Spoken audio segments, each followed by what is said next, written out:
All right, so big turnout today. Obviously, Nevada's battleground state, very important for any campaign. So I guess how important is Nevada to the president's campaign, and what are you guys doing specifically to, covet the Nevada vote and the minority vote, specifically the Hispanic vote?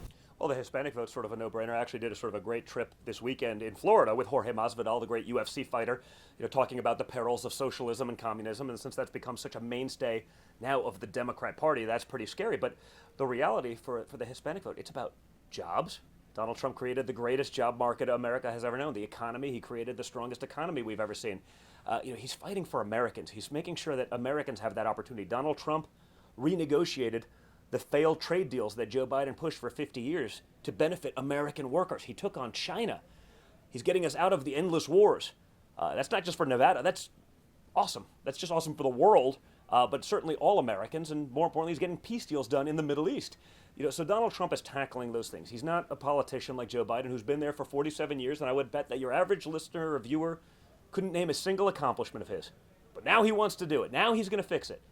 Donald Trump is the guy that fixed what some of the stuff that Joe Biden says he's going to fix. Racial injustice in America. Donald Trump did the First Step Act. And prison reform and opportunity zones, those weren't Republican things to do. They were just the right thing to do. Donald Trump tackled them. Joe Biden talks about wanting to do things, but why hasn't he done them already? Why didn't he utilize his time as a senator for 38 years or as the vice president for 8 years to do those things? Because he's all talk. Donald Trump delivers results, and I think people respect that and understand it. So obviously, Mr. President has just recovered from COVID-19, and he's been very vocal about it. Everyone's so glad he's okay. How, it has Not everyone. not everyone. Not if you've been looking at social media. How has, this changed his view on the virus and, how to handle the pandemic and how he moves forward? Listen, I think it's very much the same strategy, which is, you can take reasonable precautions. They took extreme precautions. Anyone who goes around him has to be tested on a daily basis, literally. And he was still able to get it, but he was also, he's a 74-year-old guy that probably eats a little too much McDonald's, and he walked out in 2 days. So I think you can take it seriously. You can take reasonable precautions. If you're elderly or if you have pre-existing conditions, take it more seriously. But I think you can strike a happy medium between being responsible without destroying your life, without destroying your business, your livelihood.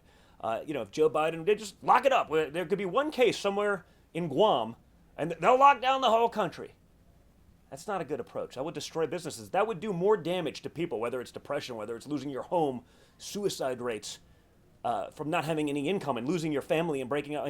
That would do more damage than the virus could ever do. So what we've tried to do, and what we've done very well in a lot of the Republican states with governors who believe in those things, is coming up with a happy medium where you can live your life while being responsible, and that's what he would do. Talking about mail-in voting, obviously a big point of contention, specifically here in Nevada, and different attempts to block that process, the mail-in voting expansion across the state. Yeah. How does the campaign feel about it now, moving forward, since there are very low levels of fraud? Well, who says who? Have you been looking around the country? Because it doesn't seem that low when they find, 27,000 ballots the other day magically, all incorrect. It's not that it's low level, that's what they're catching. There was ballots in a ditch in Pennsylvania of military vets that happened to be overwhelmingly voting for Donald Trump. But they end up in a ditch. It's happening all over the place. So we're okay with mail-in voting, absentee balloting like it's been done in states where they have track records. We don't want a state that's never done it saying, hey, we're just going to mail out ballots. I had a friend today in New York. They got 2 ballots for the same person. 2. Then I had another friend that got 1 ballot in New Jersey and 1 ballot in New York for the same person. That's ridiculous. The Democrats are pushing today. They don't want the signature on a ballot to have to match the signature of the registered voter on file. Give me one good reason why you wouldn't have those things match unless you were trying to cheat. So we want a fair election. We don't want the gamesmanship. We don't want the cheating. We have enough of a deficit when you see what social media has been doing, certainly today, but in general, censoring conservatives. When you see what mainstream media does, 94% negative coverage, despite Donald Trump creating the strongest economy America has ever known, despite the lowest unemployment numbers in the history of America, despite the highest new number of startup businesses, despite peace deals in the Middle East and getting out of endless wars. Donald Trump has a serious record of accomplishment. I ask your viewers, name one Joe Biden accomplishment. If you could do it, I'd be impressed. But if you can't, and he's been there for 47 years, maybe Joe Biden's part of the problem. Perfect, thank you. Thank you, guys. Really appreciate it.